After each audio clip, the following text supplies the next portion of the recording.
7 terrifying archaeological discoveries that should never have existed, but they did. An ancient well containing the skeletal remains of Roman soldiers who were thrown to the bottom after a bloody battle. A grave more than 4,000 years old that contained bare feet, as if the living had sent a strange gift to the dead. A tiny seal, yet one that brought an entire lost kingdom back to life. These are all discoveries that seem impossible to have existed, yet they are completely real and were uncovered by archaeologists themselves. Hello everyone, and welcome back to Ancient History. My friends, archaeology is sometimes like putting together a gigantic puzzle in which most of the pieces have disappeared. A skeleton, a small artifact, a burn mark, or even just a footprint in the soil can become a clue that allows us to look back at a story that happened hundreds or even thousands of years ago. But the frightening thing is that not every discovery provides a clear answer. Some discoveries leave us with even more difficult questions the more we study them. In today's video, we're going to explore 7 terrifying and bizarre archaeological discoveries. From ancient graves containing unusual burial rituals and mysterious human remains to tiny artifacts that were powerful enough to reveal an entire kingdom that had vanished. And I believe that the farther we go down this list, the more you'll find yourself asking, have we really understood everything the ancient world left behind? Or are there still secrets beneath the earth that history isn't ready to reveal? To prove just how mysterious the past can be, let's begin with our very first discovery right now. 7 skeletons of defeated Roman soldiers in Croatia's Well of Death. Try to imagine this. You are standing on a piece of land in the city of Osijek, eastern Croatia, where workers are preparing to build a university. Everything seems completely normal until the first layers of soil are removed and an ancient well suddenly appears. A well that had been lying undisturbed beneath the ground for nearly 2,000 years. If you were there, what would be the first thing that came to mind when you saw this well? Perhaps you would think that there were nothing more than a few pieces of pottery, some ancient coins, or everyday Roman household objects at the bottom, right? That is what anyone would probably think. But you know what? The truth was the complete opposite. At the bottom of the well was a scene that immediately caught the attention of even experienced archaeologists: the skeletal remains of 7 adult men. The discovery was made in 2011 during an archaeological excavation conducted before construction of the university began in Osijek, a city that was once known as Mursa during the Roman Empire. And from the moment the skeletons were discovered, one deeply troubling question emerged. Why were 7 people lying at the bottom of a well? Were they buried here, or were their bodies thrown into the well after they died? The more closely the archaeologists examined the remains, the more they realized that this was certainly not a normal burial ritual. The skeletons were still relatively intact, but they were lying in very different positions at the bottom of the well. Some were even positioned with their heads facing downward. After nearly 2,000 years, the bodies that had once belonged to living, breathing human beings were now nothing more than skeletons lying in darkness. There were no gravestones, no names, no signs that they had ever been given a proper burial. Because of this, experts believe that the well may have been used as a form of mass grave. But what happened to these men? One important clue lies in the fact that almost no personal belongings were found with the skeletons. According to bioarchaeologist Mario Novak of the Institute for Anthropological Research in Zagreb, Croatia, it is very possible that these men were stripped of anything valuable, including weapons, armor, and jewelry, before their bodies were thrown into the well. And if that is true, then this was clearly not an ordinary burial. Because if their families had buried them, why would all of their possessions have been taken away? If this was a ritual, why were their bodies left in such chaotic positions? And if they died during a war, what happened after the battle was over? The answer began to emerge when researchers examined each skeleton individually. The results showed that all 7 skeletons belonged to adult males. 4 were young adults, while 3 were middle-aged. Several of the men showed clear signs of trauma. One had suffered blunt force trauma to the forehead. Another had broken ribs. Others had injuries consistent with attacks involving weapons. In other words, at least some of these men had experienced violence before they died. But the story didn't end there. Researchers also discovered signs suggesting that the 7 men may have suffered from respiratory infections shortly before their deaths. That made the picture even more complicated. They may have suffered physical injuries while also being in poor health before they died. To determine when these men had lived, experts conducted radiocarbon dating on 4 of the skeletons. The results indicated that they belonged to the second half of the 3rd century AD. And this was when a seemingly insignificant detail became an extremely important clue. At the bottom of the well, researchers found only one artifact, a Roman coin minted in AD 251. It was a tiny coin, but it matched the estimated age of the skeletons and helped narrow down the period in which these men may have lived and died. Now take a look at the location of the well. Mursa was not just an ordinary town. This ancient city was located in an important area near the military frontier of the Roman Empire, a strategic position during a highly turbulent period. And only a few years after the date of the coin, in AD 260, a particularly serious battle took place at Mursa. It was the Battle of Mursa, a confrontation between Emperor Gallienus and the general Ingenuus, who had attempted to seize the throne but ultimately failed. Ingenuus had received support from part of the army, and after the rebellion was crushed, those who had sided with him may have faced an extremely harsh fate. Historical sources indicate that Gallienus showed little mercy toward the defeated. Because of this, researchers have proposed the theory that the 7 men at the bottom of the well may have been soldiers who fought in the Battle of Mursa and perhaps even supporters of Ingenuus. And if this theory is correct, then the well we are looking at is no longer simply an ancient structure. It may have preserved the aftermath of a post-war purge. Try putting yourself in their situation. A soldier enters battle with a weapon in his hands, perhaps believing that he is fighting for the general he supports. But then the battle ends. His side is defeated. His weapons are taken away. His armor is stripped from his body. His valuable possessions disappear. And finally, his body is thrown into a well. No proper grave, no name carved into stone, only darkness and earth covering everything. Nearly 2,000 years later, archaeologists finally brought that story back into the light. But what makes this discovery truly haunting is that we still do not know exactly how those 7 men died. Some may have died from wounds sustained on the battlefield. Some may have been executed after being captured. Or perhaps they died during a chain of events that we can no longer fully reconstruct today. And perhaps that is precisely what makes the ancient well at Mursa so frightening. It does not contain merely 7 skeletons. It contains traces of a time when war could determine the fate of a human being in a matter of hours. Those men once had lives. They had families. They carried weapons. And they fought, but history never recorded their names. The only things left behind are the skeletons at the bottom of the well, a Roman coin minted in AD 251, and the wounds that still remain etched into their bones. Heartbreaking, isn't it? 7,000-year-old skeleton, found wearing a garment decorated with 158 shells and 16 red deer teeth. Can you believe that a garment could survive for roughly 7,000 years and still leave behind enough evidence for archaeologists today to imagine what the person who wore it might have looked like? It sounds like something out of a movie, but a discovery in Avignon, southern France, has provided us with exactly this kind of astonishing evidence. During excavations in the area, experts from Bordeaux Montaigne University in France unexpectedly discovered an ancient grave dating back approximately 7,000 years. Inside were the skeletal remains of an adult man. At first glance, this seemed to be just another prehistoric grave, like many others that have been discovered across Europe.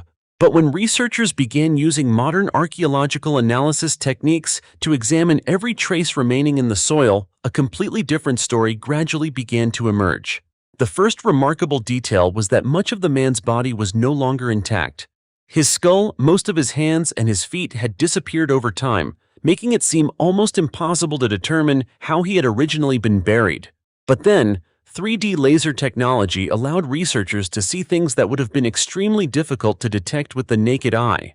By recording the positions of the tiny traces that remained inside the grave, experts were able to reconstruct how this man had been dressed at the time he was buried. And now, can you guess what they discovered?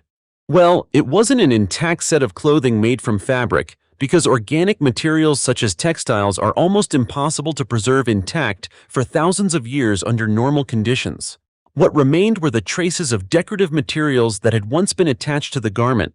The research showed that this man's garment had once been elaborately decorated with 158 red Columbella rustica shells and 16 red deer canine teeth. Just those numbers alone are enough to make us stop for a moment. 158 shells, 16 deer teeth. All of them were used to create a garment for a man who lived approximately 7,000 years ago. Try to picture that scene. At that time, there were no major cities, no clothing stores, no modern machinery, and none of the tools we use today. Yet people living thousands of years ago already knew how to select materials, how to decorate the body and clothing, and how to use things taken from nature to create a distinctive appearance for the dead. What does all of this tell us? But there is more. After their analysis, researchers also estimated that the man was between approximately 20 and 50 years old when he died and stood about 5 feet 6 inches tall. Although most of his body had disappeared, the remaining traces were still enough for experts to reconstruct the overall design of the garment. And this is exactly what makes the discovery in Avignon so remarkable. If archaeologists had simply found shells and animal teeth scattered around the skeleton, we might assume that they were merely objects placed inside the grave as burial offerings. But when the traces were analyzed based on their positions around the body, researchers were able to recognize that they had once been used as part of a garment. In other words, this man was not simply buried with these objects. He may have actually been wearing a garment decorated with them when he was placed in the grave. So why would ancient people go to so much effort for someone who had already died? That is the truly fascinating question. Perhaps the garment was a symbol of his status within the community. Perhaps the red shells carried a special meaning connected to beliefs or rituals. It is also possible that the red deer teeth represented some kind of connection between this man and the natural world. But for now, researchers still cannot determine the exact meaning of each individual element of the garment. And as you can see, this is exactly what makes archaeology so fascinating. We can discover an object thousands of years old. We can determine what materials it was made from, where it was placed, and even reconstruct how it may once have been used. Yet there are still questions whose answers have been taken away by time. Who was this man? Was he an important figure in his community, or was he simply an ordinary person? Was this remarkable garment worn because of his social status, because of a ritual, or because of some belief about the afterlife? We simply cannot know for certain, but one thing is very clear. The way ancient people prepared for death shows that they did not view the dead as mere bodies. They dressed this man in a special garment made from things that were valuable or meaningful to them. And perhaps after 7,000 years, those 158 red shells and 16 red deer teeth are helping us hear the voice of a world that disappeared long ago. Do you think so? Or do you have an even more daring theory about this discovery? If you do, let me know in the comments below. 200 ghostly graves in an ancient cemetery in England. My friends, the world of archaeology is fascinating, especially when it comes to ancient graves and cemeteries. Some ancient cemeteries leave people stunned because of the gold, silver, and jewelry buried within them. But there are also places that are frightening, not because they contain treasure, but because what remains beneath the ground looks like the shadows of human beings. A perfect example of this is what archaeologists discovered at Alton, near Lowestoft, in Suffolk, England. It all began in 2020. During excavations carried out before the construction of a housing development, archaeologists unexpectedly discovered an Anglo-Saxon cemetery containing around 200 graves. These graves date back to approximately the 7th century, meaning they are around 1,400 years old. At first glance, this was already an extremely important discovery. But when experts began opening the graves one by one, something strange appeared. In many of the graves, the human remains had almost completely disappeared, leaving behind only dark human-shaped impressions in the sand. It wasn't because ancient people had removed the bones, nor was it because the cemetery had been completely looted. The problem lay in the very soil where these people had been buried. Acidic soil had gradually dissolved most of the human bones over time. Yet that process of decomposition left behind something even stranger.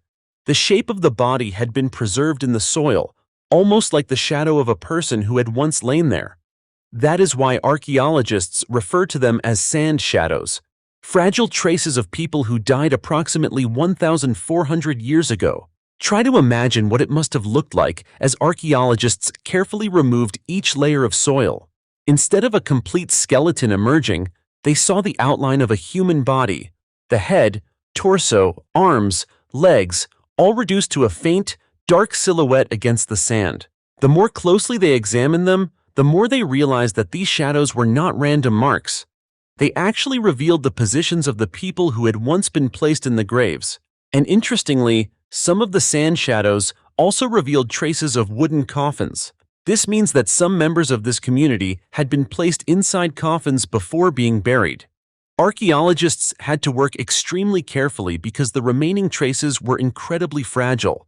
A single wrong move during excavation could destroy these human-shaped impressions. According to the excavation results, the entire cemetery contained 191 inhumation graves and 17 cremation areas, representing more than 200 individuals in total.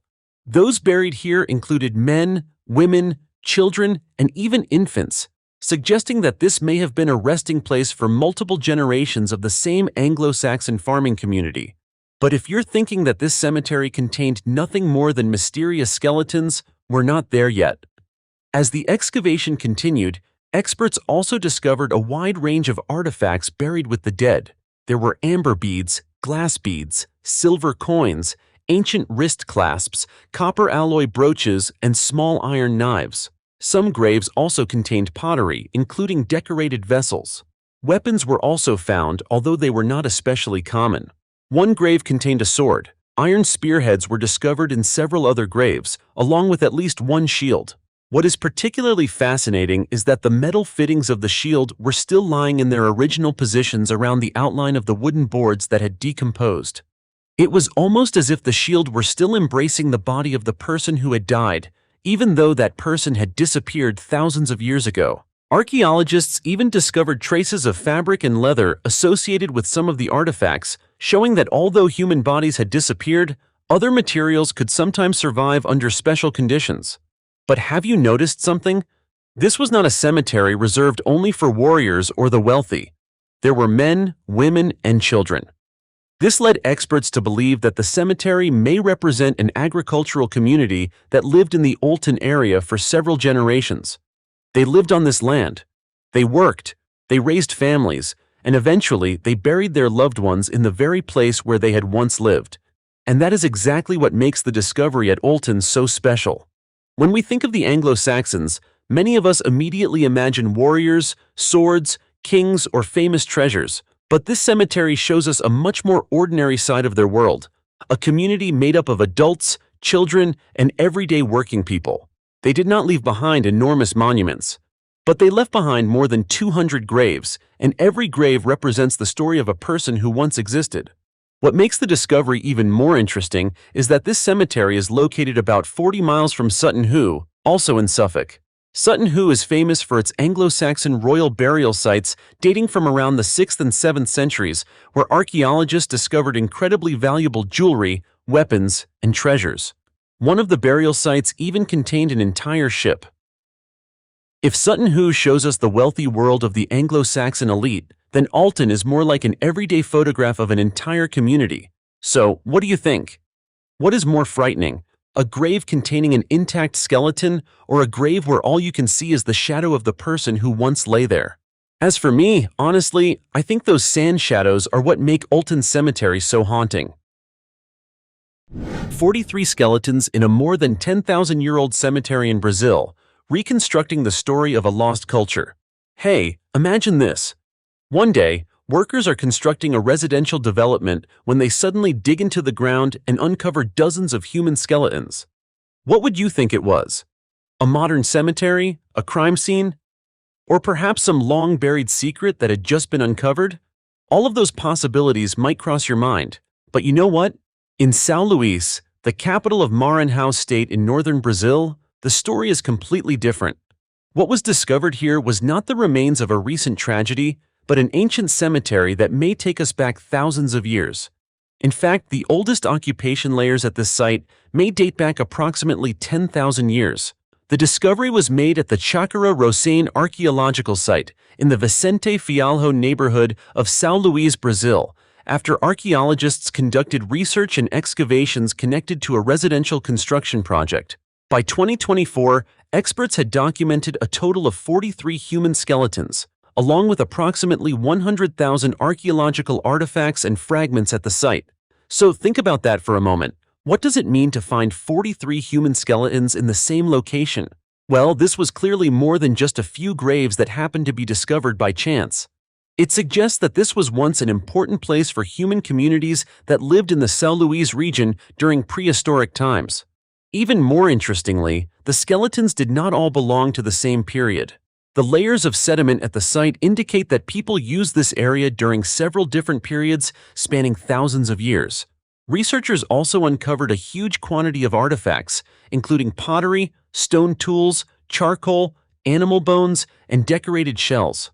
But what makes this discovery especially remarkable is the location of many of the skeletons.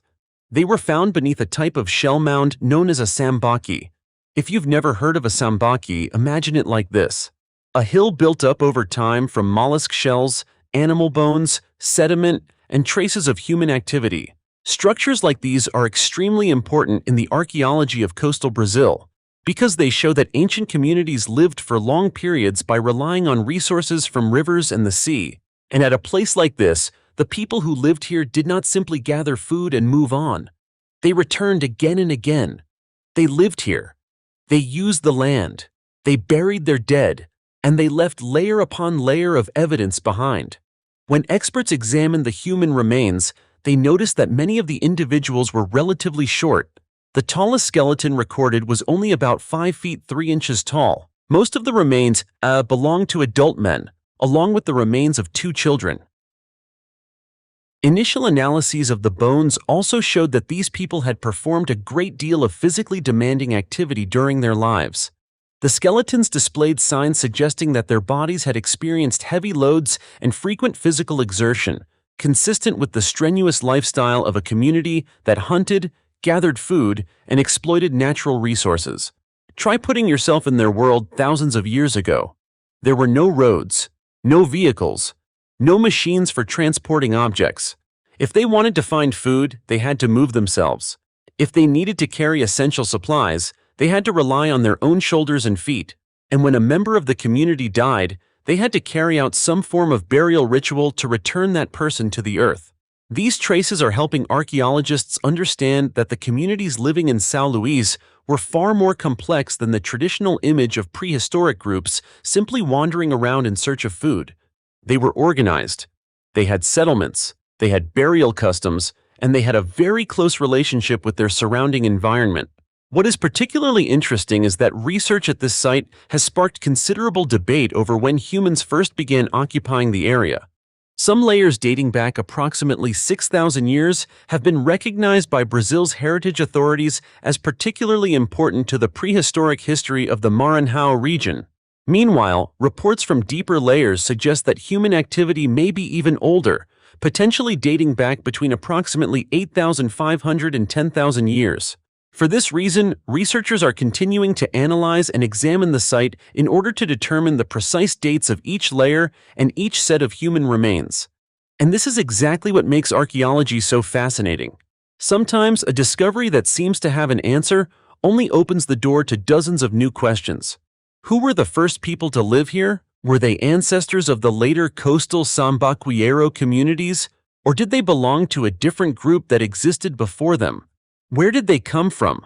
Why did they choose this particular area to live and bury their dead? And what caused this ancient community to disappear from the region?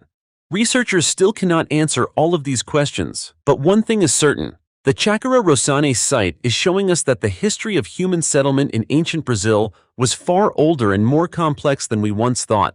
And the sheer quantity of artifacts discovered here is especially astonishing. More than 100,000 archaeological fragments have been documented, ranging from stone tools and pottery to charcoal, bones, and shells. Each tiny fragment is like one piece of a gigantic puzzle. A bone fragment can tell us what people ate. A stone tool can reveal how they worked. A shell can tell us about their food sources or the environment in which they lived. And a human skeleton can reveal a person's age, sex, physical build, and even the kinds of activities they may have performed during their lifetime. When all of these pieces are placed together, we begin to see a community that existed here long before Brazil had any of the cities, roads, or structures we know today. What I find most fascinating is that this site was not originally an excavation prepared specifically to search for an ancient cemetery. The archaeological remains were discovered during research carried out for a construction project. Only then did archaeologists begin to realize the true scale of the site. In other words, without that archaeological survey, many of the traces left behind by these ancient people could have been buried or destroyed without us ever knowing they existed. But now, 43 human skeletons and tens of thousands of artifacts have become an invaluable source of data for studying the past. Isn't that an incredible discovery? 26 skeletons buried in strange ways. Evidence of a dark sacrificial ritual from 3,000 years ago. In the world of archaeology, there are countless fascinating discoveries. Some ancient graves intrigue people because they contain gold and silver. Others are astonishing because the skeletons inside remain remarkably intact. But there are also places that force archaeologists to ask a much more disturbing question. Were the people buried there actually laid to rest like ordinary people, or did they become part of some kind of ritual? One example of this emerged at Childrey Warren near Wantage, Oxfordshire, England, where archaeologists discovered an ancient settlement during preparations for a water pipeline construction project in 2019. At first, no one expected that work supporting a project to protect the flow of Letcombiant's Brook could lead to such a remarkable discovery. But as the layers of soil were excavated, a settlement dating back nearly 3,000 years gradually emerged, along with 26 human skeletons, traces of houses, animal remains, and numerous everyday objects such as pottery, cutting tools, and a decorated comb. As soon as they received the information, experts from Cotswold Archaeology began excavating the site. They soon noticed that some of the skeletons had been buried in highly unusual ways, so unusual that they had to ask whether these were actually normal burial rituals at all. Instead of neatly arranged graves, archaeologists encountered skeletons lying in extremely unusual positions. Some were missing parts of their bodies. In one case, the legs had been cut off and placed on either side of the torso. Another individual was found with both arms raised near the head. There was even a case in which the head had been separated from the body and placed somewhere else. These signs made the burial area particularly disturbing because the way the bodies had been treated did not appear to resemble an ordinary form of burial. Some reports about the discovery state that one female skeleton had its legs cut off and had been buried in an unusual position, while other remains also showed that the bodies had been treated in very different ways. But before we rush to conclude that these people were definitely victims of human sacrifice, we need to remember that archaeology requires great caution. Experts cannot simply look at a skeleton and immediately declare that the person was sacrificed. They have to examine the body's position, the condition of the bones, the objects buried with it, the structure of the burial pit, and the entire archaeological context surrounding the remains. And it is the overall context of the Childrey Warren site that particularly caught the researchers' attention. This was not a simple cemetery located separately from a settlement. It was an Iron Age settlement containing numerous traces of everyday human activity. That means the unusual burials appeared directly within the context of this community's daily life. Experts from Cotswold Archaeology believe that the site provides a rare glimpse into the beliefs and superstitions of the people of Oxfordshire before the Roman conquest of the region. Importantly, archaeological evidence from other sites has shown that burying people in specially prepared pits could sometimes be associated with human sacrifice rituals. However, in the case of the 26 skeletons at Childrey Warren, researchers still need additional evidence to determine precisely how and why each individual died. So, if not all of them were sacrificial victims, what could have happened? This is where the discovery becomes truly fascinating. Unusual burial practices may reflect ancient people's beliefs about death, the afterlife, or certain individuals whom they believe needed to be treated in a special way after death. In a society that existed around 3,000 years ago, things that seem strange to us today may have carried a completely different meaning. Perhaps some individuals were buried according to special rituals. Perhaps their bodies were treated in certain ways after death because of religious beliefs. And it is also possible that some cases were connected to violence or unusual events that we can no longer fully reconstruct today. You know, when someone we love dies, most of us want that person to be laid to rest in a respectful position.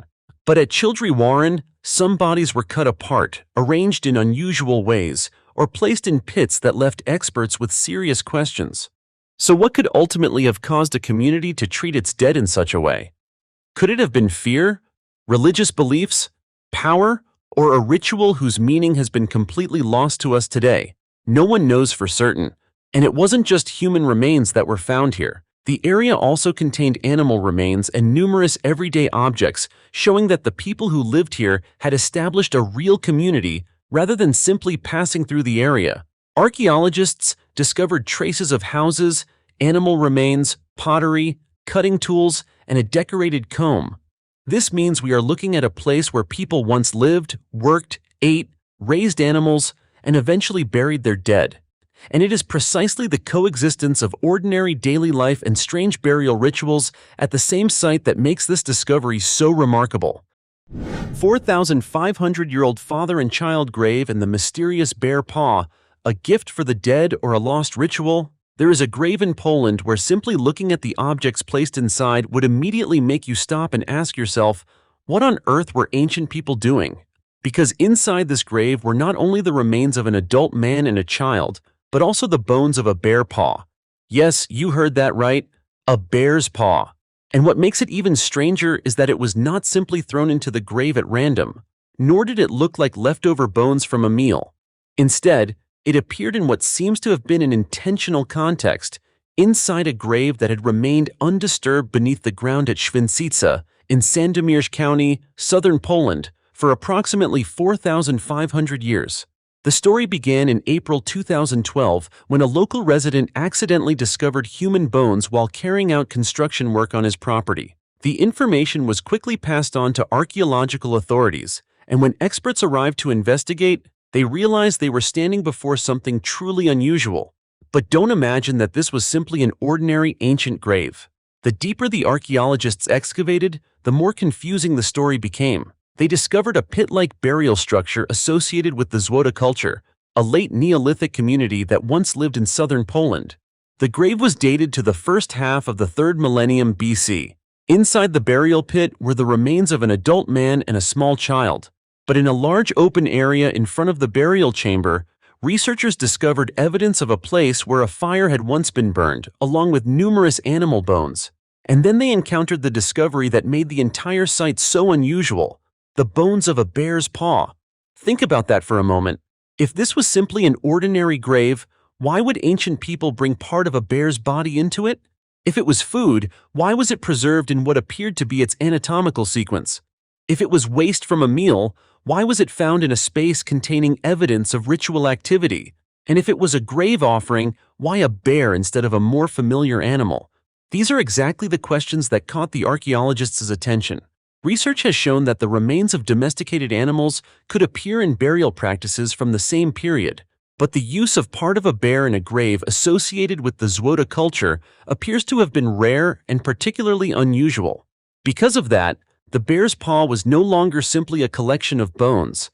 It became a clue to the spiritual world of people who lived thousands of years ago. And this is where things get even more interesting. Researchers did not find the bear paw as a scattered and disorganized collection of bones. The bones indicated that they had once belonged to the same paw. In other words, it is very likely that ancient people deliberately brought the entire paw into the burial area as an intentional object. That makes the idea that it was simply leftover food much less convincing. But if it wasn't food, then what was it? Could it have been a gift for the dead? Could it have symbolized the strength of the bear? Or did it once play a role in a ritual whose meaning has been completely forgotten? Researchers believe that the bear paw may have been used as part of a special burial ritual, but they cannot determine exactly what symbolic meaning it carried. And this is where archaeology becomes so fascinating. An archaeologist cannot travel back in time and ask the person who placed the bear's paw in the grave, "Why did you do that?" They can only examine the traces that remain and try to piece them together into the most reasonable story possible. But let's take a closer look at the structure of the grave itself. Archaeologists noticed a large recessed area leading into the main burial chamber. This area contained evidence of fire at the bottom and is believed to have been a place where ritual activities once took place. That is extremely important because it suggests that the burial may not have been as simple as digging a hole, placing the dead inside, and covering it with soil. Instead, it appears that a deliberate sequence of actions may have taken place before or during the burial. Fire was used. Animal bones were brought into the area. The dead were placed inside the burial chamber, and somewhere within that entire process, the paw of a bear became part of the ritual. Try to put yourself in that time period. There were no modern cities, no paved roads, no electricity, phones, or machines. The people who lived here depended directly on nature. They did not see wild animals through a screen, they saw them with their own eyes. A bear was not simply an animal to them. It was a powerful and dangerous creature that could become a symbol within the spiritual world of human beings. When a member of the community died, the objects placed in the grave may not have been intended simply to serve the dead in the literal sense of an afterlife. They may also have expressed social status, beliefs, or the relationship between human beings and the natural world. So, the appearance of a bear's paw beside the dead may very well have carried a meaning that we can no longer understand today. And perhaps that is what makes this 4,500-year-old grave at Święcica so fascinating. 2,000-year-old snake-headed gold seal, engraved with 4 characters that brought a lost kingdom back to life. Some archaeological discoveries are simply ancient objects, but there are also artifacts so small that you could easily hold them in the palm of your hand, yet powerful enough to completely transform what we know about an entire kingdom that disappeared long ago. And the gold seal discovered at Shijiaishan Mountain in Jining County, Kunming City, Yunnan Province, China, is exactly such a case. It is small and not particularly imposing in size. But when archaeologists saw the inscription carved into its surface, they had almost literally found the evidence that history had been missing for thousands of years. The inscription consists of 4 Chinese characters, meaning Seal of the King of Dian. Just 4 characters, yet those 4 characters could prove the existence of an ancient kingdom that had been mentioned by Chinese historians, but for a long time had almost no clear physical evidence to support it. That kingdom was Dian, an ancient state that once existed in southwestern China, around the region of present-day Dian Lake and Yunnan. The seal was discovered in a tomb within the Shijiaishan Royal and Aristocratic Burial Complex in 1956, following excavations that began in the mid-1950s. But what makes such a tiny seal valuable enough to attract the special attention of archaeologists? First, take a look at its design. The seal is made of gold, and on top is not a human figure or a familiar animal, but a coiled snake with its head raised. The snake-shaped handle was crafted with remarkable detail, while the underside bears an inscription written in the seal script style used during the Han period. According to information recorded by the National Museum of China, the artifact is approximately 0.7 inches tall, each side is about 0.9 inches long, and it weighs approximately 3.16 ounces. Isn't that fascinating? An object less than an inch tall, yet carrying the name of an entire king. And more importantly, the seal does not merely say, "I belong to a king." It clearly identifies the King of Dian. This immediately creates an extremely important connection between archaeology and ancient historical records. Before the seal was discovered, the Kingdom of Dian was known primarily through ancient written records, especially the records of the Grand Historian by the historian Sima Qian. But a story recorded in a book is completely different from an actual artifact lying beneath the earth. When the gold seal appeared, the ancient words seemed to step out of the pages of history and become physical evidence. And this is where the story becomes even more fascinating. According to historical records, in 109 BC, during the reign of Emperor Wu of Han, the King of Dian submitted to the Han dynasty and was granted a gold seal by the imperial court to confirm his status. Because of this, researchers believe that the seal discovered at Shijiaishan is connected to this important political event. Try to imagine that scene more than 2,000 years ago. A king ruled over a distant territory, far from the center of Han power. Then, one day, the relationship between the two sides changed. A gold seal was handed over. It was not simply an administrative object, it was also a symbol of power and status. Centuries passed, the kingdom disappeared. The people who once lived there disappeared as well. But the seal was buried inside a tomb and remained undisturbed beneath the earth until archaeologists finally discovered it. Its very existence helped shed light on part of the history of the Kingdom of Dian. But the story does not end with the seal. The Shijiaishan area also contains numerous traces of Dian culture, including bronze objects, weapons, ritual objects, and artifacts depicting people and animals in vivid scenes. The Hong Kong Museum of History has identified Shijiashan, Lijiashan, and Yangfutu as major sites important to the study of Dian culture. And as excavations continued to expand, archaeologists increasingly realized that this was not a small or simple community as one might have imagined. The people of Dian had their own social system, political power, rituals, art, and military activities. In fact, recent discoveries at Hebosuo in Jining have provided additional evidence of a complex administrative system that once existed in this region. More than 2,000 clay seals and over 50,000 wooden or bamboo slips have been discovered there, recording various types of administrative, legal, and economic documents. This makes the gold seal even more significant because it is no longer an isolated object.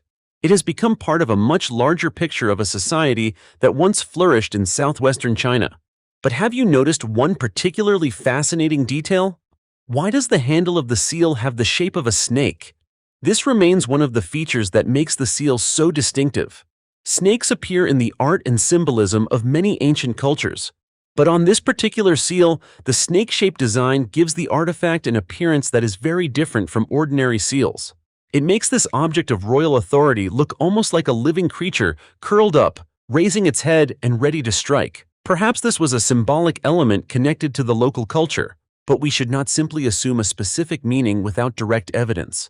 What we can say with certainty is that the snake-shaped handle was crafted with great skill and that the seal itself was a symbol of the authority of the King of Dian.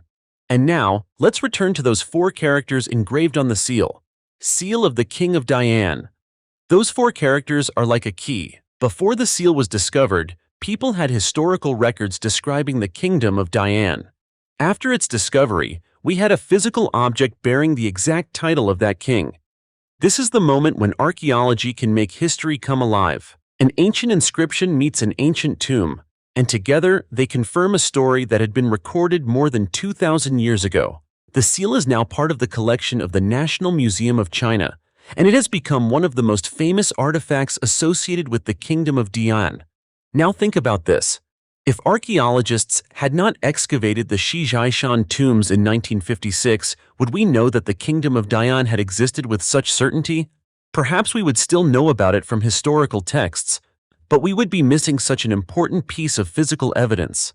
A tiny seal helped bring a kingdom that seemed to exist only in ancient writings back into the modern world, and that is what makes this discovery so astonishing. Sometimes history doesn't need a massive treasure to change the story. All it takes is a small gold seal, a coiled snake, and 4 characters engraved into its surface to allow an entire kingdom that disappeared thousands of years ago to speak once again. Pretty incredible, isn't it?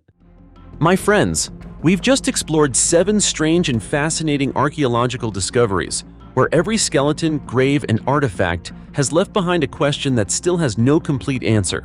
Perhaps we now understand a little more about the past, but perhaps the greatest secrets are still buried deep beneath the earth, waiting to be discovered.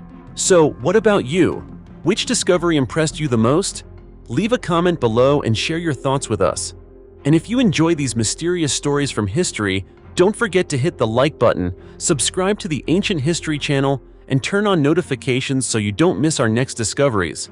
And now, goodbye, and I'll see you in the next video.